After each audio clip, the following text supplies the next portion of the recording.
저도 오랜만에 주의를 하는 거거든요.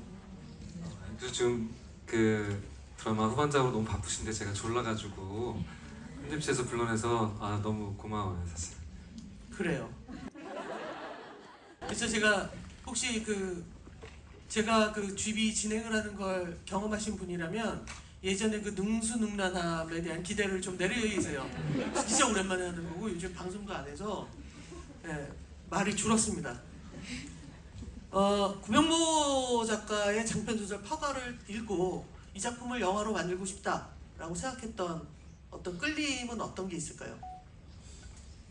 처음에 그런 확신을 갖지 못했어요. 왜냐면은 베스트셀러인가요? 베스트셀러인지는 잘 몰랐었고 그냥 절판된 어떤 책에 흘러간 그냥 책이 있었고 그거를 보고처럼 나만 읽은 내가 뭔가 발굴해내는구나 이런 느낌이 좀 있었고, 그리고 소설을 읽고는 첫 번째 딱 든 생각은 영화화는 불가능하겠구나.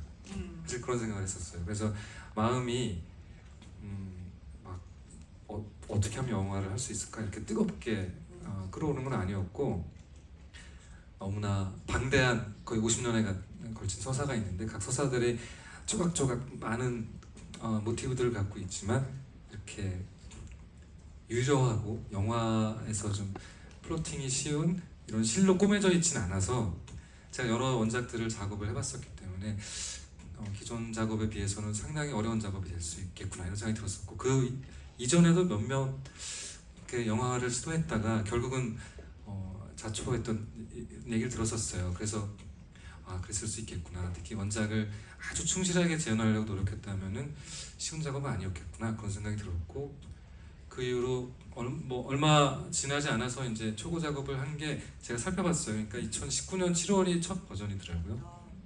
촬영 들어가는데 결국 5년이 더 걸린 건데 그렇게까지 걸릴 줄 알았으면은 시작할 수 있었을까 이런 생각이 들지만 이제 그런 불길한 혹은 어려운 장애를 뛰어넘는 허들이 아주 높은 영화 작업이 되겠구나라는 걸 알고도 결국 시작하게 됐던 것 같아요. 아마 이런 작품들이 가장 영화하기가 힘든 것 같아요.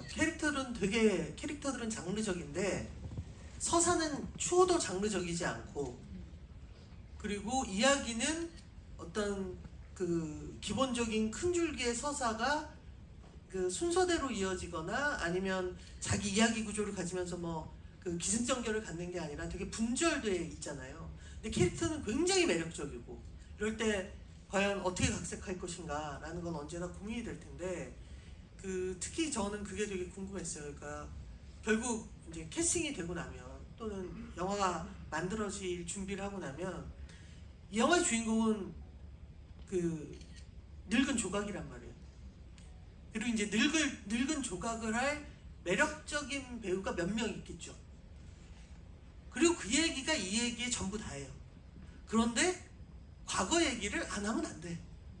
왜냐면 이 조각과 이를테면 이 사업과 이를테면 신성방역이라는 개념과 어떤 왜 손톱이 조각이 되었는지까지가 되게 중요해.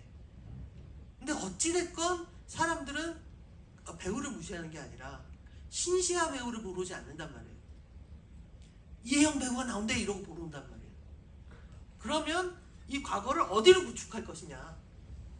근데 감독님은 굉장히 경제적으로 이야기를 압축해서 전반부에 그냥 바로 딱 배치했거든요. 물론 중간중간 과거가 나오지만 그건 그야말로 감정을 표현하기 위한 플래시백이고, 근데 이제 그게 쉬운 결정은 아니었을 것 같아요. 오히려 늙은 조각으로 시작을 해서 넘어갔다 올 수도 있고, 근데 아예 시작을 그녀가